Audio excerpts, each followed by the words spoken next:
మరి అలాగనే ఆయనకు కోరిక, ఆయన ప్రార్థన అంతా కూడా తన ప్రజలైనటువంటి తన సొంత ప్రజలైన ఇశ్రాయేలీలు రక్షించబడాలని, వారు ప్రభువైన యేసుక్రీస్తు వారిని నమ్మాలని ఆయన యొక్క ప్రార్థన.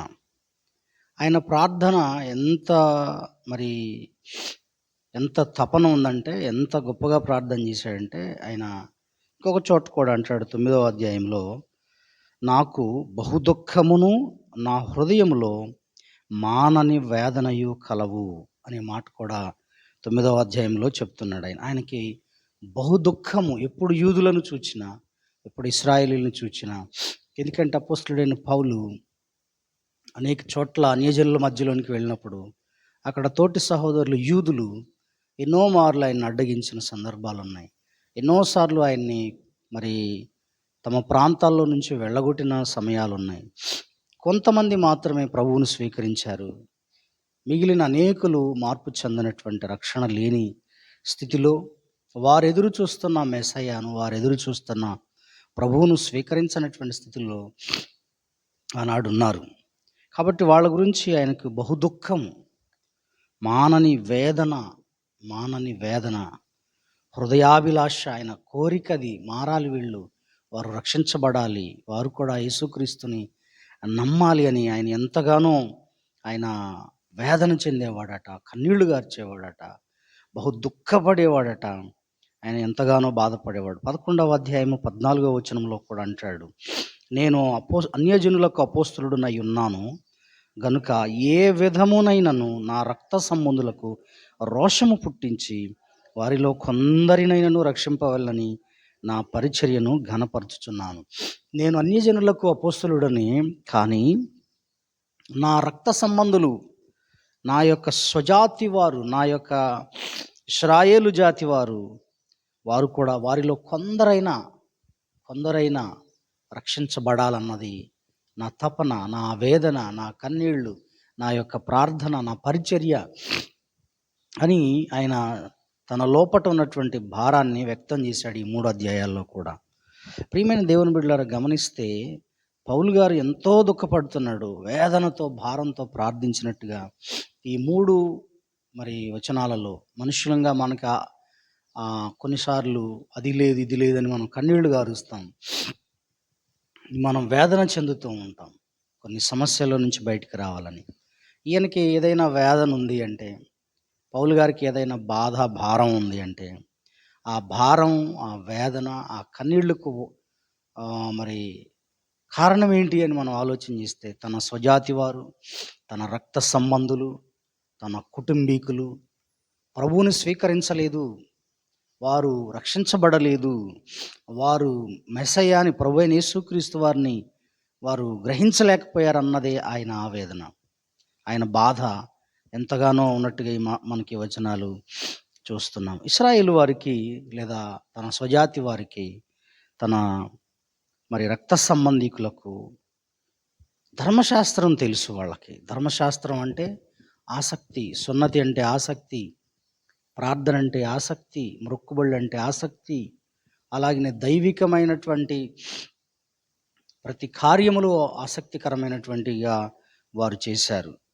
కానీ వారి ఆసక్తి జ్ఞానానుసారంగా లేదు.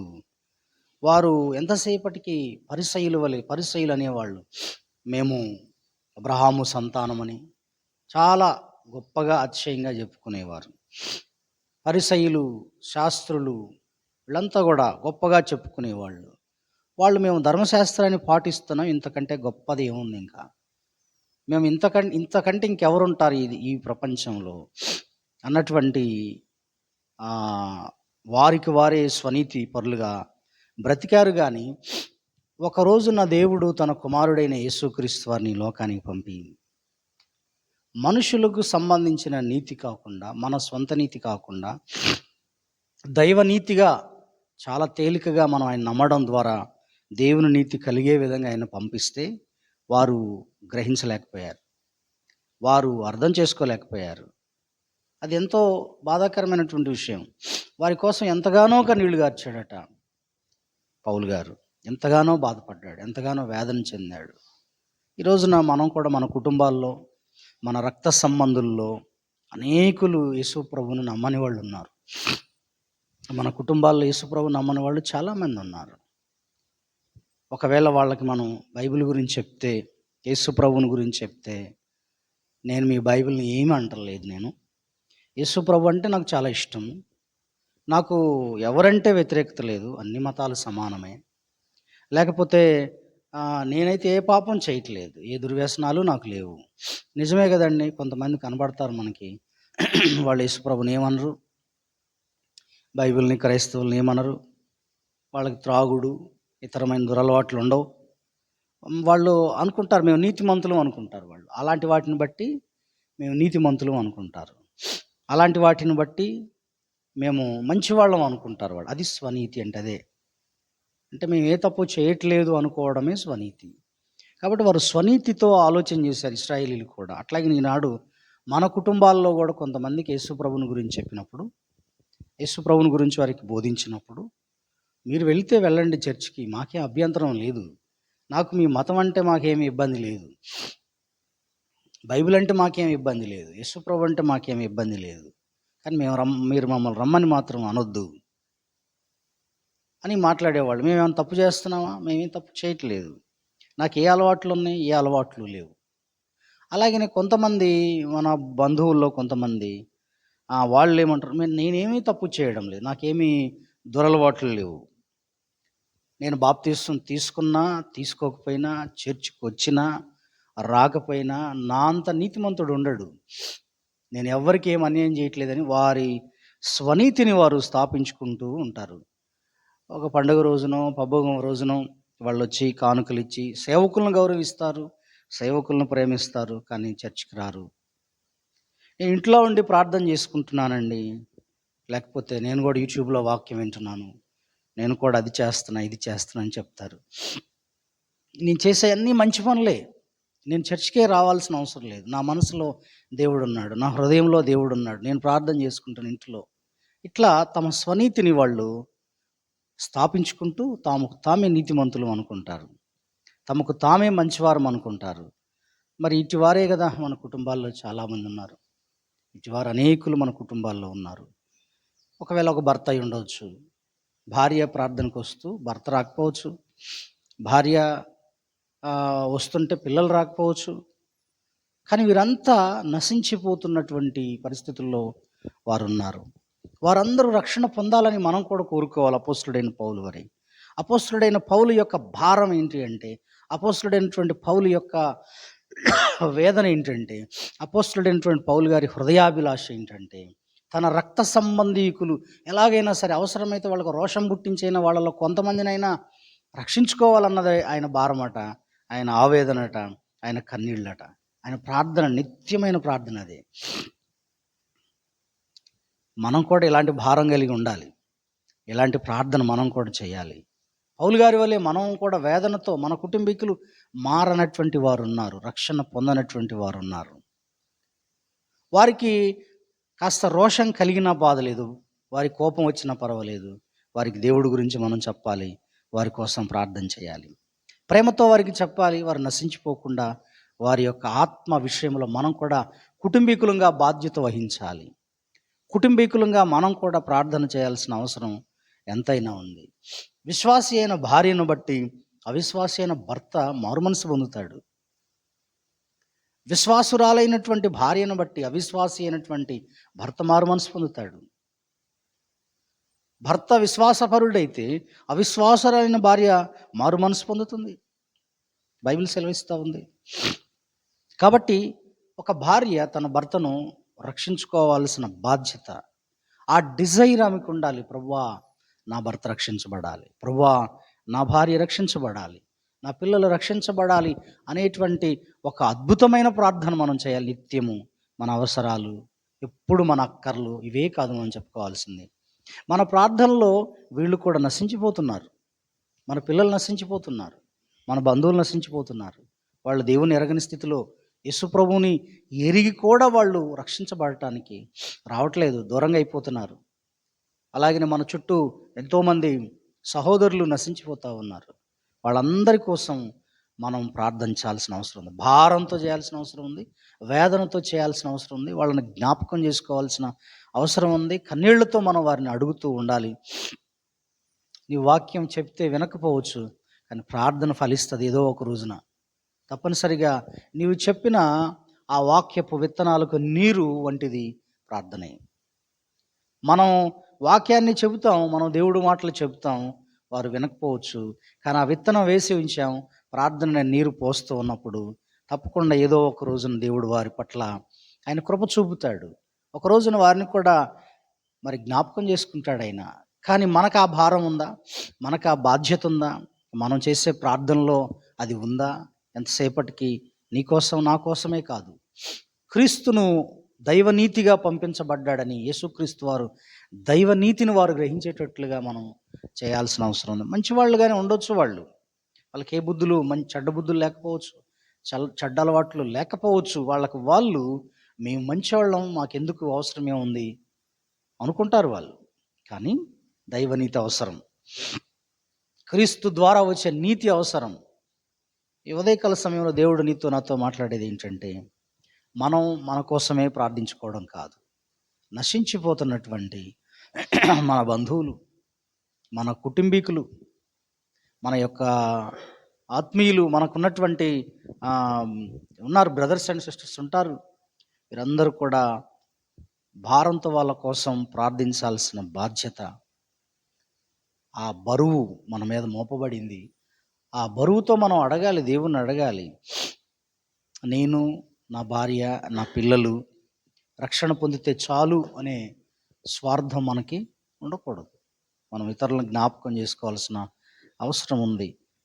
ప్రేయర్స్లో మన ప్రేయర్లో కంపల్సరీగా ఇది గుర్తు చేసుకోవాలి. ఇంకా మనం చూస్తే సంపూర్ణ మాన్యత, సంపూర్ణమైన భక్తి కలిగి మనం ఉండటానికట, నెమ్మదిగా బ్రతకటానికి తిమోతికి రాసిన మొదటి పత్రిక 2వ అధ్యాయంలో మనుషులందరి కోసం అన్నాడు. అక్కడ మనుషులందరి కోసం, అలాగనే రాజుల కోసం, అధికారుల కొరకు విజ్ఞాపనములు, ప్రార్థనలు, యాచనలు, కృతజ్ఞతాస్తుతులు చేయవలని హెచ్చరిక చేస్తున్నాను.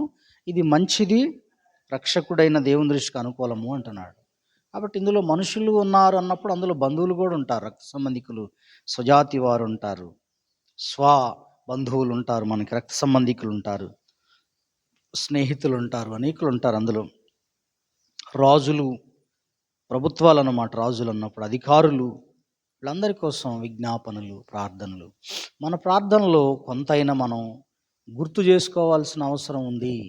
వారు రక్షించబడాలని, వారు ప్రభు అయిన యేసుక్రీస్తును స్వీకరించాలని, వారిలోనికి వారు ఇంకా ఒకవేళ యేసు ప్రభు గురించి విన్నా కూడా ఇంకా వారు బాప్తిసం పొందడానికి వెనకాడుతున్నారేమో, ఇంకా వారు ప్రభువును స్వీకరించడానికి వెనకాడుతున్నారేమో, వాళ్ళ కోసం మనం వాళ్ళ రక్షణ కోసం ప్రార్థించాలి. మరి కొంతమంది మాకు యేసు ప్రభువుని గురించి తెలుసు అని అంటారు, కానీ వాళ్ళు చాలా ఏళ్ళుగా వాళ్ళకి ఇంకా అవసరం లేదు అంటానికి వీలే, నామకార్థంగా బ్రతుకుతూ ఉంటారు వాళ్ళు. కానీ వాళ్ళకు కూడా రక్షణ అవసరం, వాళ్ళు కూడా మారాలి, వారు కూడా మారు మనసు పొందాలి, వాళ్ళ బ్రతుకులు మార్చుకోవాలి.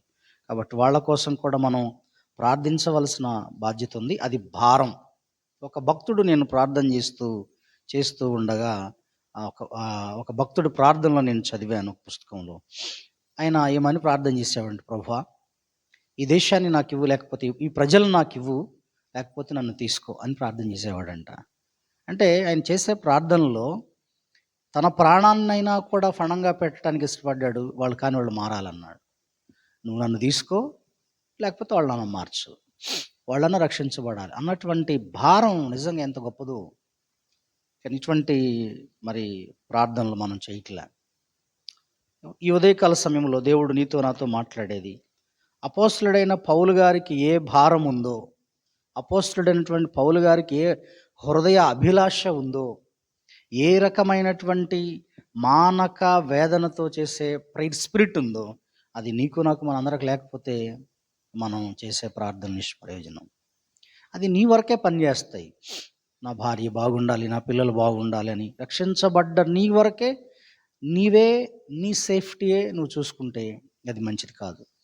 మన సేఫ్టీయే మనం చూసుకుంటే దేవుని బిడ్డలంగా మనకు తగదు, రక్షించబడ్డం మనకు తగదు.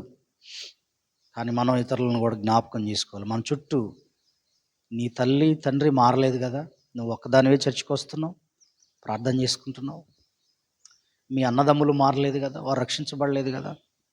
కాబట్టి మనం ఇవన్నీ దృష్టిలో పెట్టుకొని అటువంటి భారభరితమైన ప్రార్థనలు కూడా నిత్యము నిత్యము మనం గుర్తు చేసుకోవాలి.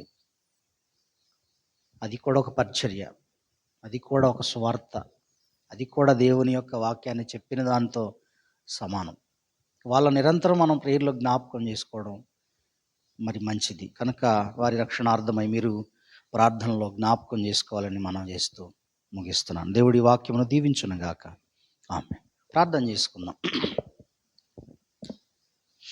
పరిశుద్ధుడు అయిన మా తండ్రి, మమ్మలను మిక్కిలిగా ప్రేమించిన మా ప్రియ పరలోక తండ్రి, మహోన్నతుడవు, సర్వోన్నతుడవు, సర్వశక్తిగల దేవుడు అయ్యా నీవు. నాయనా, నీవు వేల్పులలో నీ వంటి వాడెవడు? సమస్త దేవతల కంటే నీవు మహోన్నతమైన వాడవై ఉన్నావు, పూజనీయుడువై ఉన్నావు తండ్రి. అయా, ఆరాధనకు యోగ్యుడువైన దేవుడవు తండ్రి. మమ్మలను సృష్టించిన వాడవు, మమ్మలను ప్రభు కన్నవాడవు తండ్రి. మీకు స్తోత్రాలు. ఈ భూమిపైన మమ్మల్ని ఒక ప్రత్యేకమైన ఉద్దేశంతో మమ్మల్ని పుట్టించిన దేవుడు అయ్యా తండ్రి. మీకు స్తోత్రాలు, స్తుతులు చెల్లిస్తూ ఉన్నాను. మీకే సమస్త మహిమ, ఘనత, ప్రభావములు చెల్లించుకుంటున్నాను తండ్రి. మా ప్రభువును ప్రేరక్షకుడైన యేసుక్రీస్తు వారి పేరట మేము అందుతున్నాం తండ్రి. మీకు వేలాది వందనాలు, వేలాది వందనాలు. కృతజ్ఞతాస్తుతులయ్యా, కృతజ్ఞతాస్తుతులు, కృతజ్ఞతాస్తుతులు, కృతజ్ఞతాస్తుతులయ్యా. ఒక దినమును, ఒక సూర్యోదయం మేము చూచుటకు నాకు ఇచ్చిన ఈ భాగ్యం కొరకు స్తోత్రాలు. అందుకు నేను భక్తిపరుడని, అందుకు నేను నీతిమంతుడని కాదు, కానీ కేవలం మీ దయనే, మీ వాత్సల్యం చొప్పునే, మీ కృప చొప్పునే మమ్మల్ని సజీవ లెక్కలో ఉంచినందులకే స్తుతులు అర్పిస్తున్నాం. ఈ దినమంతా మీ తోడు, మీ సహాయం మాకు అనుగ్రహించి మహిమ పొందండి తండ్రి. మీకు స్తోత్రాలు, స్తుతులు చెల్లిస్తూ ఉన్నాం అయ్యా. ఏ మనుష్యుడు నశించిపోవాలన్నది మీ కోరిక కాదని రాస్తుంది వాక్యంలో. ఎవ్వరూ నశించటం నీ చిత్తం కాదు, అందరూ అంతటా మారు మనసు పొందాలన్నది నీ సంకల్పం అయ్యా. కానీ ఇదిగో నిజమే తండ్రి, అపోస్తలుడైనటువంటి పౌలు మానని వేదన, దుఃఖము, భారము నాయనా, తన రక్త సంబంధికులు మారాలని, తన స్వజాతి ఇశ్రాయేలు వారు రక్షణ పొందాలన్నది తన తపన, తన కన్నీళ్లు, తన ప్రార్థనలని నాయన ఈ వాక్యంలో రాసి ఉంది అయ్యా. ఎందుకంటే వారు జ్ఞానానుసారమైనటువంటి భక్తి చేయట్లేదని, ఆత్మానుసారమైన భక్తి చేయట్లేదని, వారు చేస్తున్నటువంటి భక్తి అది జ్ఞానయుక్తంగా లేదని, అది దైవనీతితో కూడుకున్నది కాదని ప్రభా ఆయన ఎంతగానో బాధపడ్డాడు. అట్లాగే నేను ఆయన మా కుటుంబాలలో కూడా చాలామంది నాయన మేమేం తప్పు చేస్తున్నాం, మేము ఇలాంటివి చేయట్లేదు కదా అని వారిని వారే సమర్థించుకుంటూ రక్షణ లేని స్థితిలో, మారు మనసు లేని స్థితిలో బ్రతుకుతున్న మా బంధువులు, మా స్నేహితులు నాయన ఎంతోమంది ఉన్నారు. వాళ్ళు మార్పు లేని స్థితిలో బ్రతుకుతున్నారు నాయనా. మీకు స్తోత్రాలు. అలాంటి వారి రక్షణార్థమై మేమందరం కూడా భారంతో మేము కూడా నిత్యము వారిని జ్ఞాపకం చేసుకునే ప్రార్థనలు మేము చేయాలయ్యా.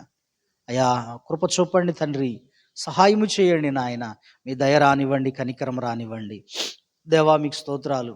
సంఘములో చాలామంది బిడ్డలు మరి భర్త మందిరానికి వస్తే భార్య రాని పరిస్థితి, వారిద్దరు వస్తే పిల్లలు రాని పరిస్థితి, మేము అవన్నీ చూస్తున్నామయ్యా.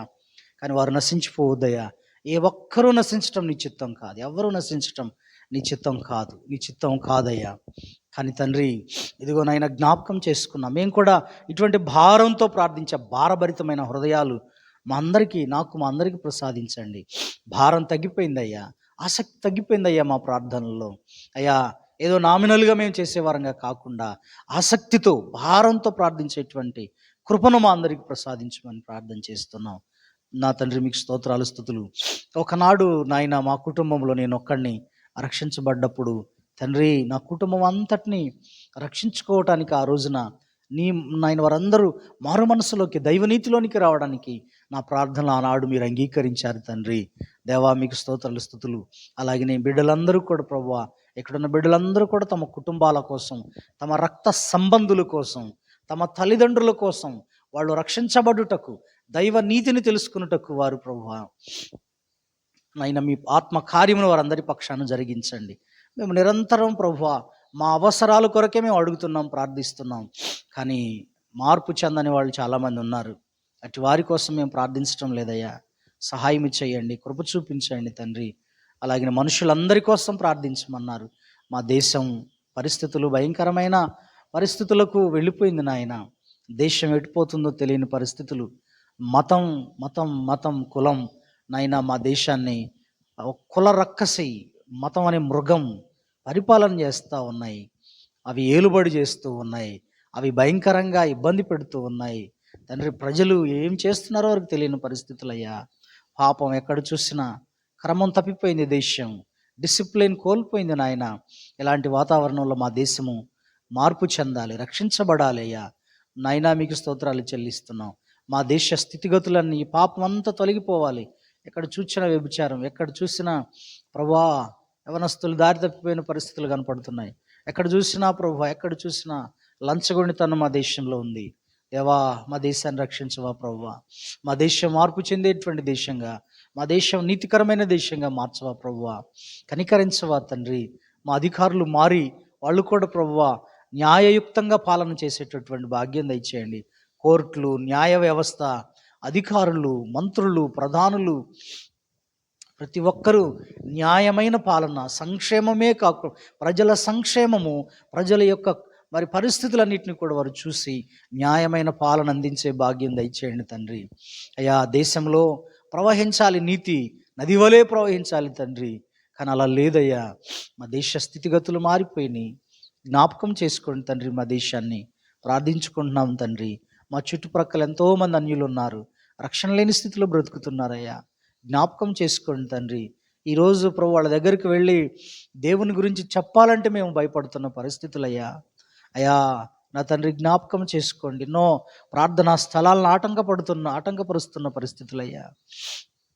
మీరు దర్శించవా దేవా మా దేశాన్ని, మా ప్రాంతాలని. మీ కృప రానివ్వండి తండ్రి. మేము కొంత మట్టుకు సుఖంగా ఉంటున్నాము, కానీ కొన్ని రాష్ట్రాల్లో కొన్ని పరిస్థితులు భయంకరంగా భయానకంగా కనబడుతున్నాయి అయ్యా. మీరు దర్శించి సహాయం చేయండి, కృప చూపించి మీరు మహిమ పొందుమని. నైనా మా దేశం మార్పు చెందాలి. మా దేశంలో మంచి మంచి పరిపాలన, మంచి జీవితాలు కలిగిన వారుగా ఉండాల్సిన మనుషులు ప్రభు చెడిపోయిన వారుగా కనబడుతున్నారు. కృప చూపండి, సహాయం చేయండి. క్రీస్తు అవసరం ఈ దేశానికి. నా దేవా, మీరు సహాయం చేయండి. మా కుటుంబాలకి నాయన ప్రభువు మా ఇళ్లలోకి రావాలి. మా కుటుంబాలోనికి యేసయ్యా నువ్వు రావాలి ప్రభువా. మీ నీతి మాకు లేకపోతే మేము నీతిమంతులమని చెప్పుకోవడం స్వనీతి, అది మమ్మల్ని పరలోకానికి చేర్చదు. కనుక సహాయం చేసి మీరు కృప చూపించమని ఇక్కడ చేరిన ప్రార్థిస్తున్న ఉదయకాలంలో ప్రార్థిస్తున్న ప్రతి బిడ్డను జ్ఞాపకం చేసుకోండి. ఈ రోజు నుండి జరుగుతున్న ప్రార్థనలు కూడా అని యేసుక్రీస్తు వారి నామములో ఈ ప్రార్థన సమర్పిస్తున్నాను తండ్రి. ఆమేన్.